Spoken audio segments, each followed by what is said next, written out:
morning, volunteer mentors, and thank you so much for being with us. Just wanted to give you a quick overview of the work that Denver Kids is doing around social emotional learning, and also give you an idea of where we are going around this concept within the mentoring program. Some of you guys have heard about this concept in past networking events, but did want to answer the question of what is social emotional learning. So social emotional learning are the skills that support an individual to enhance their understanding of themselves and their surroundings. This in turn promotes intrapersonal and interpersonal competence. So think of these as kind of more these soft skills. We have our educational counselors who work on academics, grades, behavior within the school setting, but also can work on promoting some of these soft skills. The different components of social emotional learning include self-awareness, self-management, social awareness, relationship skills, and responsible decision-making. If you think to your mentoring relationship with your student, I'm sure that you have touched on each of these components within your guys' relationship. Of course, the above components that I just discussed have a direct impact on the individual's ability to find success, both socially and academically, two things that we are definitely wanting to build up within our students. So where's Denver Kids at with the social emotional learning piece? We have been implementing SEL, social emotional learning, and the work that we have been doing since the very beginning.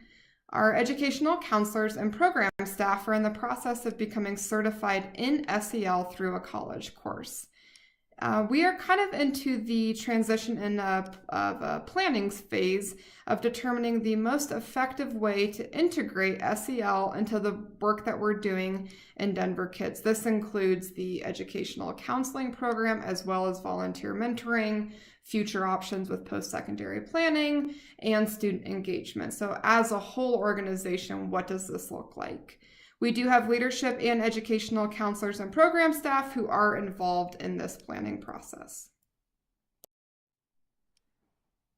So climate and culture is very important when we look at implementing a new way of looking and way moving forward for the organization.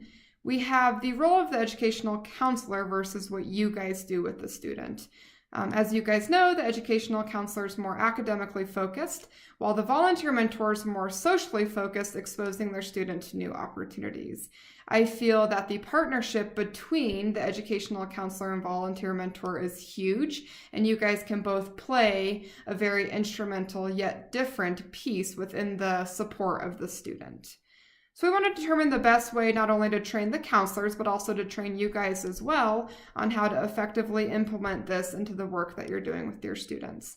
How do you and the counselor work in partnership? As I explained in orientation and are always reminding you guys, having that contact monthly with the educational counselor is huge.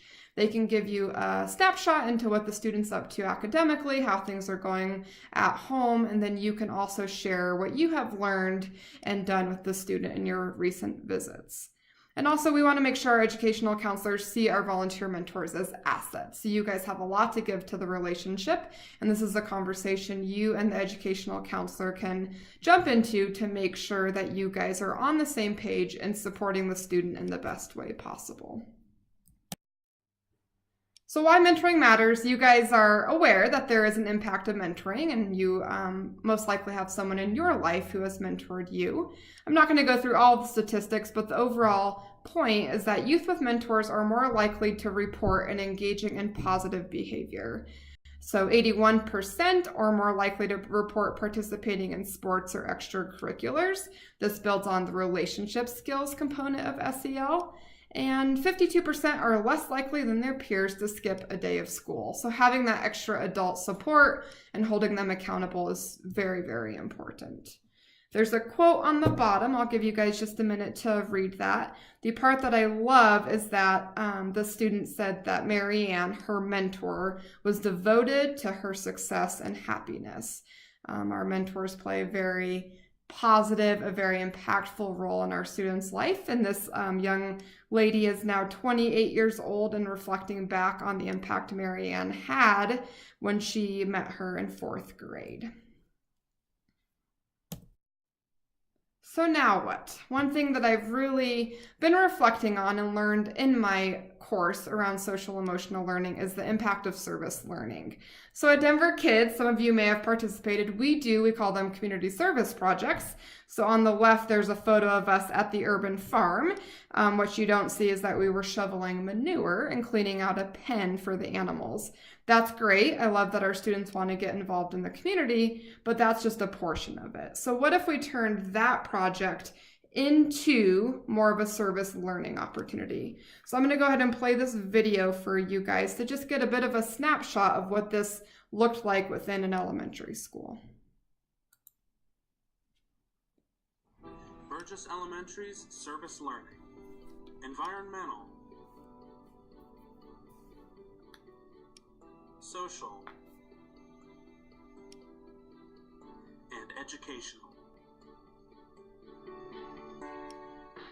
At Reyes Elementary, each grade level is responsible for a service learning project. Classes come together and decide on a project which helps our community in some way, and then gets the whole school in on it. We are creating a video all about kindergarten that will be shown to local preschool kids. We are doing chores at home and earning coins for the firefighters fund that helps the people in our community. We're making weather calendars for people who just moved into our community. We're composting food waste from our lunches. The compost will be used to fertilize our school's gardens. We head up our county's talk and trash recycling program at our school. We collect different recyclables each month, and we hold competitions on who collects the most. We raise money for leukemia patients through pennies for pasta competition. We raised over $2,400. As you can see, our school service learning projects are creative, diverse, and really helpful to our local community. Check out our website to see more about our project or to see how you can help Burgess's service learning.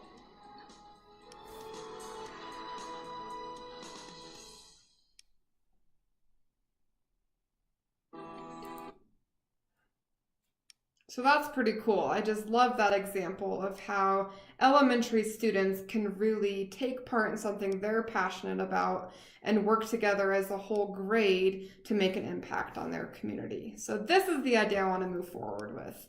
As far as next steps, that we need to look at a bit of a expectation in what this would look like for Denver Kids. So a few of my ideas, and of course I would love your feedback, is to recruit 5 to 10 mentor-student pairs across all grade level. I think this is really important because a student in elementary school will have a different viewpoint and outlook on their community than maybe a high school student. I think every age student would have something unique to bring to the project.